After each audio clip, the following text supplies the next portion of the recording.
Chris Duffin, the mad scientist, sitting down here with Dr. Layne Norton.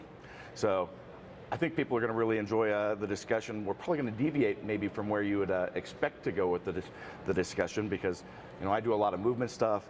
Layne is all over the science of diet, nutrition, the impacts on the body, and but I think the more interesting thing is the continuity we have, or the choices we've made with our life, which are very not necessarily non-predictable. That might not be the right word, but not following the standard route. You've gone to school to be a doctor, yet you're not a doctor.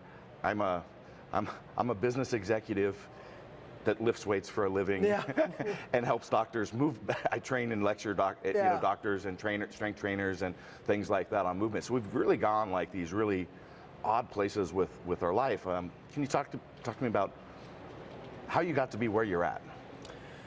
Yeah, so I mean, I'll try not to do the too long of an answer, but I've always been interested in science, and I knew I kind of wanted to do something with science, and I picked up weightlifting at about 14, 15 years old because I was picked on, skinny kid, all that kind of stuff, no attention from girls. And as I got into college... That was me too, by the way. Yeah, right?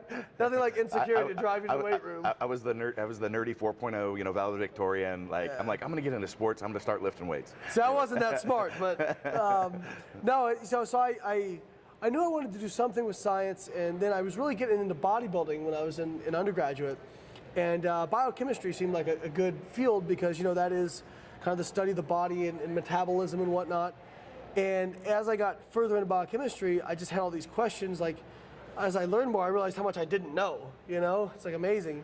And I didn't know what I wanted to do with my life. So at about junior year of college, I started looking at graduate programs. So I figured, well, if I don't know what to do with my life, let's go to school a little longer. If I have a graduate degree, hopefully I won't be in the unemployment line.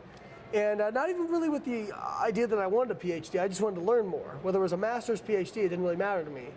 And I found Dr. Don Layman at the University of Illinois. They were studying protein metabolism. I'm like, fits exactly what I want to look at.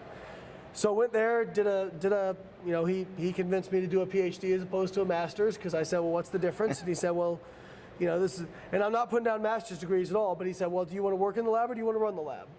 I said, well, I'd like to, if I'm going to pick one, I'd like to run the lab, not fully understanding what went into a PhD. And so you got tricked. Yeah, exactly. Got roped in, So he wants cheap labor for 6 years as opposed to 3. Right. But during my time there, I was already writing articles for bodybuilding.com, putting a lot of content out, and I was getting a lot of inquiries from people online about, can I do programming for them or nutrition? And I would always kind of I would help people, but it was taking up so much of my time. Then when I got to graduate school, I was like, well, I really need to get some compensation for this. So I started my business, nutrition and training online consulting, and basically just to earn a little bit extra cash on the side during graduate school. And as I went on over the course of 3-4 years, that turned into a full-time business. So by the time I was getting ready to graduate, I was like, okay, well, let's do this, because I really liked it. And now that's kind of expanded. I do videos and content and travel all over the world doing seminars and whatnot. So that's kind of how I got to where I am today. And obviously being competitive during that time as well. Right. Yeah, I remember, because we've talked a few times through the years, and when you were still going to school. Yeah. You've always been active as a competitor, and I think that's an important thing for me. To me is, any doctors that I deal with, on the clinical sports side, I want people to be an athlete as well, to really understand you've got to have that balance of having the data science driven, but also let's put it to the test. Let's see what this is in the real world and see how it feels. You never really know what it's like to go through this diet, how it feels. You can look at all the numbers, that's right, and see the science of it, but unless you're walking the walk, you don't know what that really is like. That's absolutely right. I mean, people have asked me, do you think it was important to be a competitor in order to be a good coach for bodybuilding? And I said, yeah, I do think it was important, because, I can tell somebody to hit numbers, but, if I've never felt how that feels, to be at the low levels of body fat, to feel like crap, and to go through those emotional ups and downs and whatnot. And then in terms of powerlifting, to go through the ups and downs of training, my friend Katie, who you met, who's, you know, she's kind of gone through some injuries and whatnot, and she had a really bad day in the gym today, and she had a really bad training day. And I said, Katie, here, watch this video. And it's a video of me a month out from Worlds missing a 565-pound squat. And then 4 weeks later, squatting 668 at Worlds, right? And I'm like, listen, you know, it's going to happen. But if I'd never had that before, I wouldn't know what to tell her. You know what I mean? Because I'd never had that experience before. I've had that discussion with clients so many times. Like, nope, that doesn't mean it's the end of the world. That's right. That's but a bad day. Even we, like, that's why I have, you know, Ben Escrow does my coaching and programming, and that's why I have a coach, just because sometimes we need somebody objective, you know what I mean? Because I'm an emotional person just like anything else. I mean, after I had that failed lift, I called him, I'm like, dude, it's not gonna happen. Like he's like, listen, you know, maybe it won't happen, but we're not at that decision yet. We don't have to make that decision yet. We can cross that bridge when we get there. And you know, so having somebody objective who can, I really feel that's the real value of a coach, is to have somebody objective who can say, okay, don't let you get too high when things are good, and don't let you get too low when things are bad. Yep. Well, that's one thing that I found really useful for myself through the years. You know, I use someone for my diet. Well, I'm not dieting right now, as you can tell from my ice cream belly. I have ice cream every day, man, no problems. Maybe not as much as I do. I'm team skinny checking it here, so. But you know, that balance, I use a lot of objective data in managing my own programs, and then for my clients as well, and I like having that balance of the subjective and the objective, and really pulling that together, because without it, sometimes I shouldn't be training as hard as I am. I need to back off, and sometimes it's hard to make that call to go, absolutely. No one, today isn't the day. You just need to walk away. Absolutely. And especially for, you know, us guys that are really competitive, that can be hard to that's go, why let's put 30 more pounds on there. Let's do 2 more reps. Let's do whatever, and then you end up walking over the line.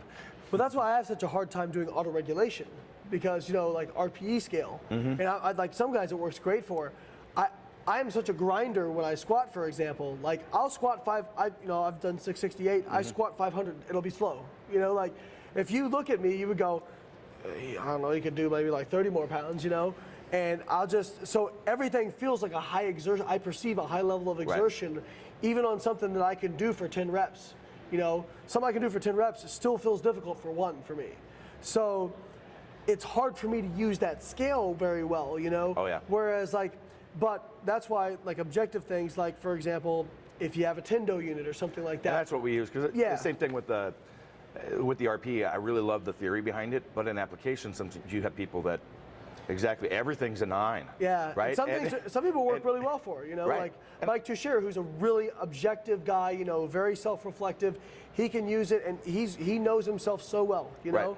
And even with a Tendo unit, you know, you have to regulate it to the person. You still have to have that subjective feedback as well. Yeah, absolutely, because a 0.2 might be a 1 rep max for somebody, where that's like a 3 rep max for somebody else. You know, some people are just slower, and so kind of regulating that to the individual is really important. Like, I know Matt Gary told me that his wife Susie actually had such a slow 1 rep max one time it didn't even register on the Tendo.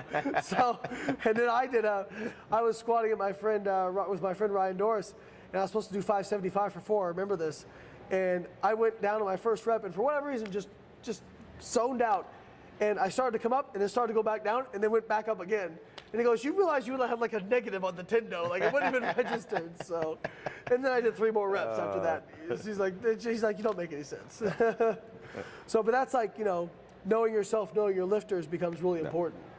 Let's roll back again to the discussion about, you know, where are you at right now with you know, your life, your career, and are you doing, like, you know, what you love? Yeah, I mean, I really am. I can say that. I mean, you know, there's some days where I'm like, oh, you know, with clients and whatnot. But for the most part, I really, really enjoy it. You know, for me, the hardest part is traveling, trying to balance everything in traveling, especially since now I have a young son and, you know, wife and starting that family.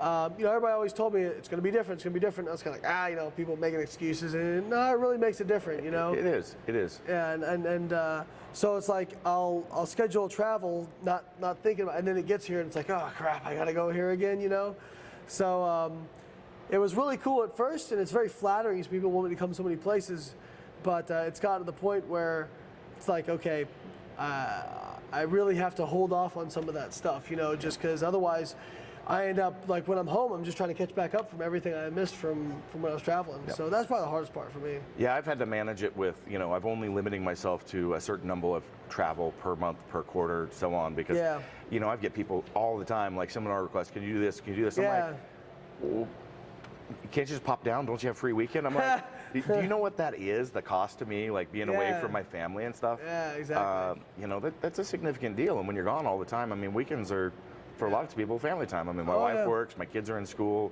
Yeah. You know, I get a lot of time in the evenings and mornings with them. Yeah. But you know, it's definitely something that you've got to play a absolutely. You know, and balance out. That's one of the things. Is, you know, like I remember I quoted somebody a price for a seminar over in Europe.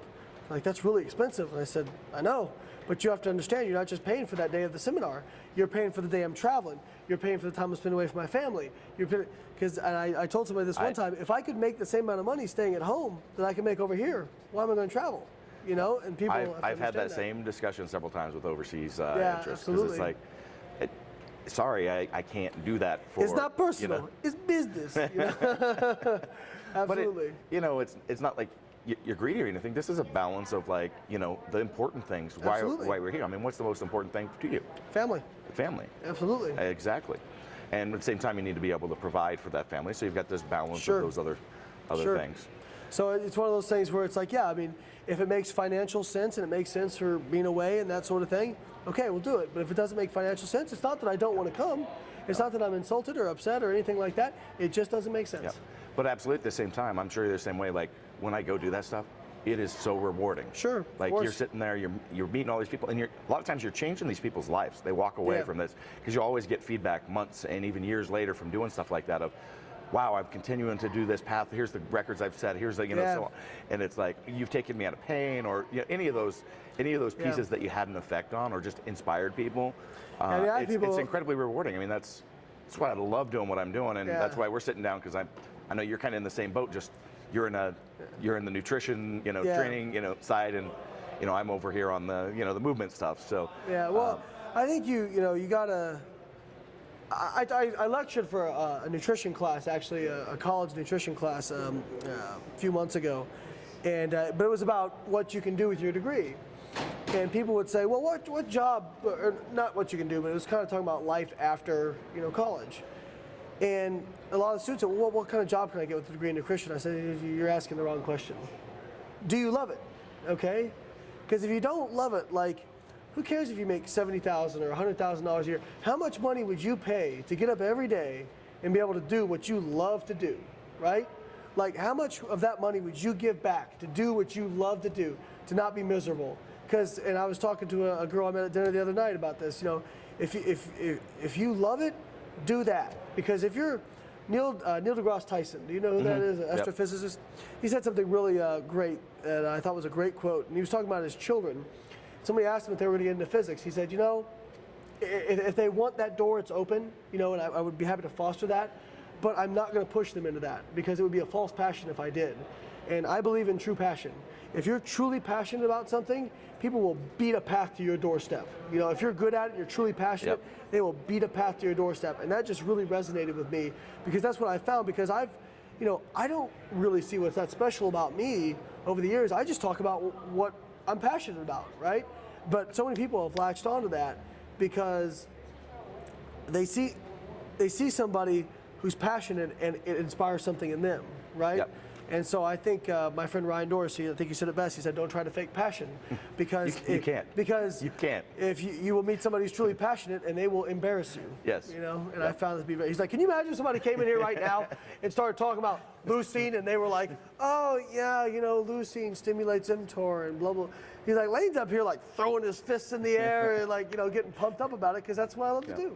No, people give me a hard time all the time for a lot of my videos that I post online, because I'm like, sometimes I'll get so talking that, well, and also I film them between, I used to film them between sets and stuff like that all the time. Up, yeah. So, but I'm like, all of a sudden I'll get like winded like halfway through this like 10-minute speech that I'm giving that's just a total off the cuff discussion, and I'm filming it, and they're like, dude, what's wrong? And why the crazy eyes? I'm like, I love this stuff and I want to share it, and you know, that's how I got started. It was just I was really passionate. I saw like so much crap being posted about, you know, how to do, you know, how to power lift, how to move, how to, you know, just junk out there. And I'm like, you know what? I'm just going to start filming some of my off the cuff discussions that I coach with my lifters at the gym, and start posting them up. And it just took off. And I love doing that. I love sharing and helping people get better.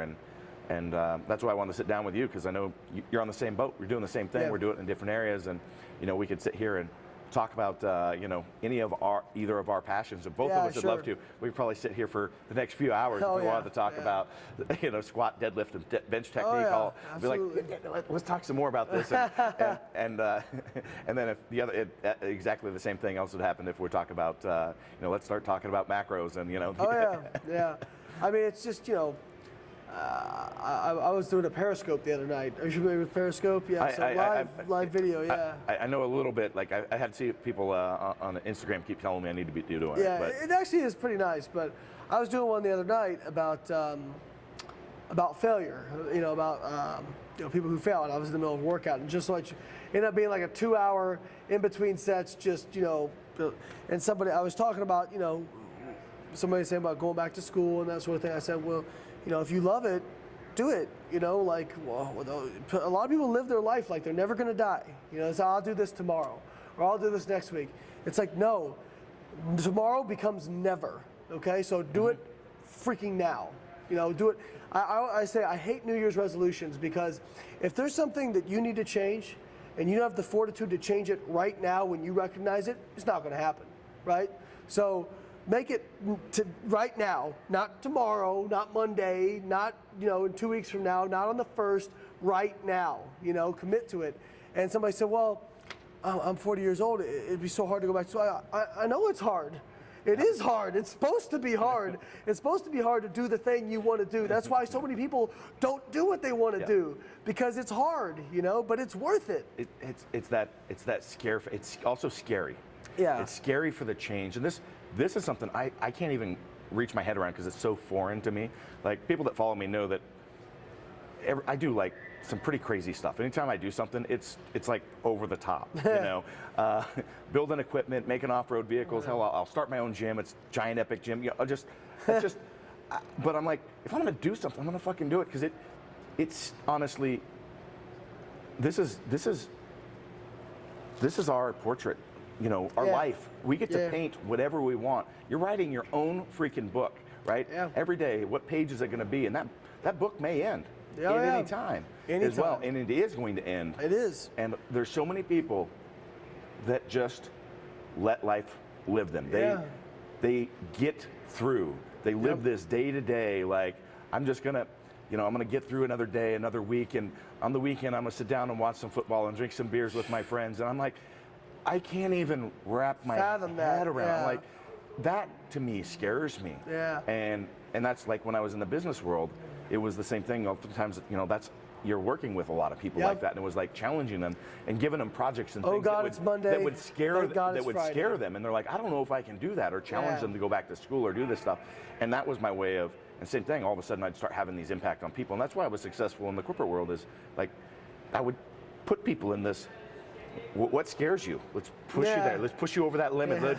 And next thing you know, now they start getting in that habit of that learning, that growing, that continual. Well, when you start to chasing that fear. Yeah, well, that's a great line. Chase fear. You know, I always say that, you know, average people will get away from challenges, and champions seek challenges out. Like, they're like, okay, what's difficult? What's hard? I'm gonna do that, right? And whether it's, you know, squat PR, or even like starting a business, whatever, you may fail, but that doesn't make you a failure. You know, like you were saying, like, you're going to die. It's gonna happen. Whether you like it or not, it's gonna happen, right? So you might as well do what the hell you want to do while you're here. I was walking through I was in Scotland, and we were walking through this graveyard that's over 1,000 years old, right? And you see all these tombstones, very old. And I just, you know, not an epiphany, I don't want to say that, but I was walking with my wife, and I was like, everybody ends up here. Maybe not right here, but everybody ends up here. And what you do with your life determines, do you live on, right? Like, because that's all, when you're dead, all that matters is, what did you leave behind? What's your legacy? Did you provide some value to this world? Did you make Yeah. it better? Yeah. And that's why you need to find something that you're passionate about. Yeah. Because that is the only way that you're going to make this world better, Yeah. impact people around you, and live on. Yeah, 'Cause and if it you doesn't mean- if you don't live with passion, Yeah, absolutely. you're just forgotten. Yeah, absolutely. And it doesn't mean you have to cure cancer or anything like that. Find what you love to do, because if you love to do it, there's some other people who love to do it. You know what I mean? And build on that. I teach people how to squat better. Yeah. Which is just crazy. I told people, I'm like, 10 years ago, the job I have didn't exist. I coach people in bodybuilding and bikini and figure for a living online. Like, that job, you're not going to find that at a job expo. You know what I mean? And so, like, people are like, well, I don't know if there's any jobs out there. Just stop. I made my own job. And then, like, now everybody's an online coach. You know what I mean? Yeah, so yeah. it's one of those things. It's like, no, if you truly believe it, if you're fired up about it, if you're good at it, you can make it happen. It will come. This world is so big, and there's so many ways to reach. Oh, absolutely. So many. I mean, there's so much, and the way to impact, the impact that you can have, it's there.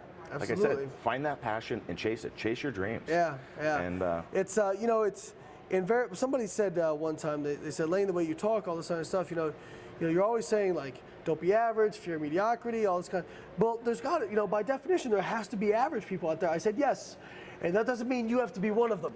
That's right. So it's I think. Well, that's the thing. The people I reach, I don't want them to be that. That's my other thing. I want to try to inspire people to reach beyond that. Yeah, I mean, if you're happy with what you're doing, and somebody says, well, what if I'm average and I'm happy? Then okay, I got no problems with that. But are you really? I think it's interesting. So let's get back to that fear thing, right? Yeah. So everybody, we all at an earlier age know how to chase that fear, because there's actually some biological mechanisms at work, right? We think about, we're young, we're kind of attached to our parents. You Right. start reaching adolescence, and there's that scary drive of like, I need to be out on my own, but Yeah. goddamn, that's scary. Oh, but yeah. there's like that's nature's instinct, right? I mean, it's Yeah. like you need to go out, you need to conquer the world, you need to create your own thing, and Yeah. and so you move from adolescence into adulthood, Yeah. and then you got to find that mate, and you know what? That's scary. Like, I'm gonna commit my life to this person, and like, Yeah. I'm gonna bring children into the world. I'm gonna do that's this. Oh my God! petrifying. But it's some of the most rewarding things you've ever yeah. done. But then after that, this is where those biological instincts kick off. Yeah, yeah. And then and then people, and that's when the mediocrity sets in. You find these doctors, that have pursued so much, learned so much, and then later in their career, they're like, just completely dogmatic. We're only Yes. following what we've done. We're not, and that's You always that's one gotta be reason learning. I love athletes, because at least they still have that that mentality of always trying to pursue Yeah. and get better, at least in some aspect of their life. Yeah. But that's my we all have lived that fear and felt that scary, that twinge of, but gone and chased it. But then at some point, we seek comfort. Yeah. We find that nice chair, we find that beer, and sit back and watch football. I shouldn't make fun of the football, because I know I know I a lot love of to watch football. That's but, that's just my thing to But if that's pick the only on, thing- because it's an easy to. Sure. But- Well, I absolutely, and it's funny when I finished. There's always something that was pushing me for a long time, and it was like, all right, I went through high school, first person in my family to go to college, even like my extended family. Then graduated college, went to do a PhD. During that time, qualified as a natural pro in bodybuilding, did some powerlifting meets. Then, I graduated my PhD, and then I was prepping for my first natural pro shows, did my natural pro shows, did really well in those, top 5 in every one. And then it was like, I was done with my PhD, I was done competing for a while. I remember sitting down thinking, what's next? Like, what's that? What am I going to do now? Yep. You know what I mean? Because it's like, I was making plenty of money coaching, but it was like, that I knew that wouldn't be fulfilling for me. Like, just making money coaching, like, I knew it wouldn't be fulfilling. So it was like, all right, let's start setting up some new goals. You know what I mean? I tell people it's so important to write your goals down. Make yourself accountable to them, because you can have them in your mind, but when you put them down on paper, it changes how you approach them.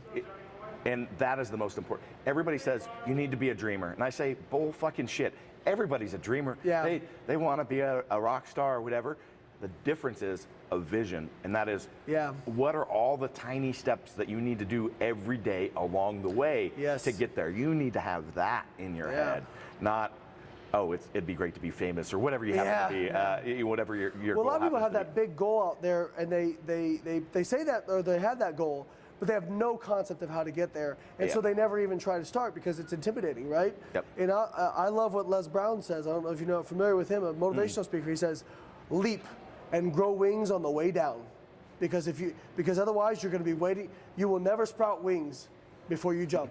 You know, you'll sprout them when you're falling, and that's true. It's trial by fire. You know, and you know, it was like when I was doing my PhD, I got to the point where it was the hardest thing I've ever done in my life, and I wanted to quit so badly, and to the point where I'd come home at night just from stuff not working, be in tears and just be failing day after day after day.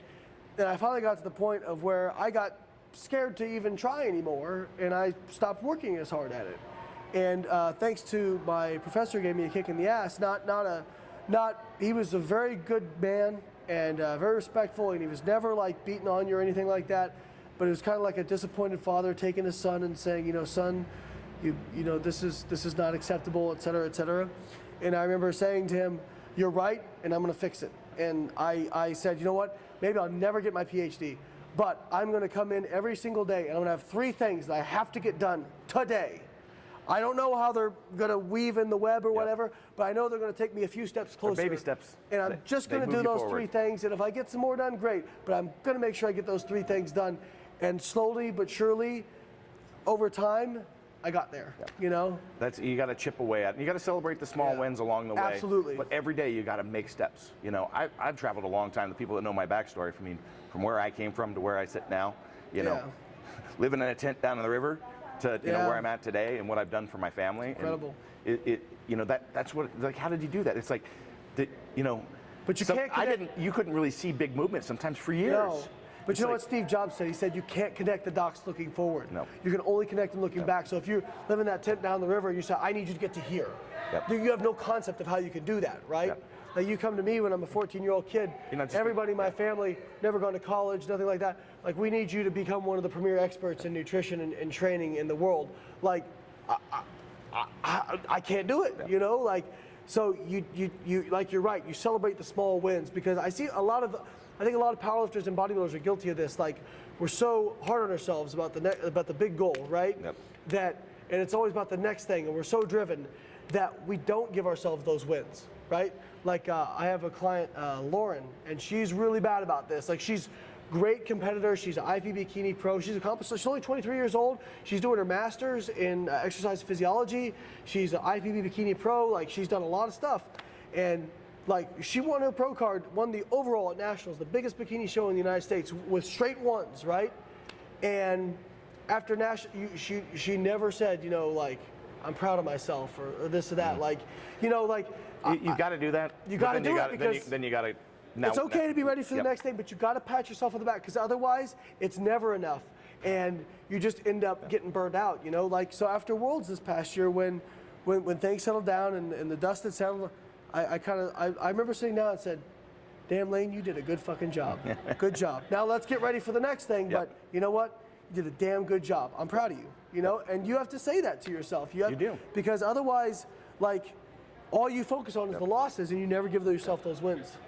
Now, you said something a few minutes ago. You quoted someone about taking that leap. Yeah, that really resonated with me, because again, that's the same thing as I was talking about, chase that fear, right? Yeah. And that's a lot of times I've done. That's the crazy things that I do in my life that people are like, what the hell are you doing? Like, I decided I was going to add another story to my house one time. I've never done a remodel project. Oh God. So I got the plans done, submitted to the city, got a sawzall, cut the center of my house off, kicked it off. Oh my God.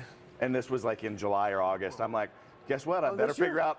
No, this was years ago. I'm like, were you married at the time? I was. Oh my God. God bless your wife. I had a son on the way too. Oh Lord. And I'm like, well, rainy season's coming. I better figure this out. I've never done plumbing. I've never done electrical. I did the whole thing, added a whole nother story to my house, figured it out. Had several failed permits in the process where they're like, what the hell are you doing? I'm like, guess I better go get a book on that one. Wow. I mean, you put that pressure on it, you know? And you've got to, that's why I said, I kind of like that. That's where I perform. Like, if you're just like, Yeah. you have to have it all planned out. And like, no, sometimes you got to just put yourself in this situation. Like, and then like, don't give yourself a way out, because you'll take it. I decided I was gonna, lift my truck. I had a new Dodge Diesel. Just went and spent like 40 grand on it.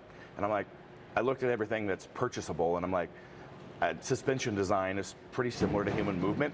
Had some conversations with Dr. Stu McGill about this, and I looked at them. I'm like, well, they're all crap. Nobody knows what the hell they're doing. I got to design my own.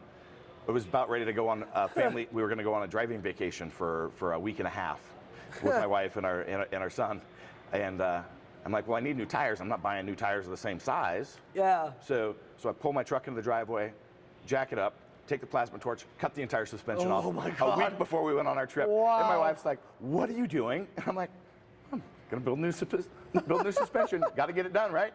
Saturday we're leaving. Oh man. So that's the crazy stuff I was talking about. That I Yeah, just kind of a no little over kidding. the top, but it's, to me, I consider it practice. Yeah. Like, because you never know in life when that thing that you're not expecting is going to come out and hit you. And are Yeah, you true. prepared for that? Just stepping into that unknown. That, how can I figure this out? And I put it as that it's time to practice. And you can practice it in the gym too. Yeah. I mean, it's that same thing. How do I make myself uncomfortable? How do I scare myself? Yeah. How do I, how do you do this? And I think that's practice for life. There's a lot that I think we can learn from barbell sports and how to manage your life. Well, it's interesting you bring that up, because like before the Arnold in March, I was really crushing it in training. I was hitting big time PRs. Like I was tracking to probably hit over 1,800 on the total. And I was hitting like 615 for 4 on squat, 630 for 8 on deadlift, like really doing well. And the week out, my last heavy session, I had a little bit of a cold, and I don't think I wasn't able to brace as well as I usually do. And my back kind of tightened up during the workout, and I thought, I kind of worked through it. I just thought it'd be fine, I woke up the next day and I couldn't even stand up. Like I was so locked up, and that's a week out from the Arnold, and I'm like, so, and I really want to be able to do that meet because it's a big meet. All my friends and family were going to be there. And I went in, I rehabbed it aggressively and whatnot. Went in and I hit my openers 3 days out, and I was like, okay, I guess we can go.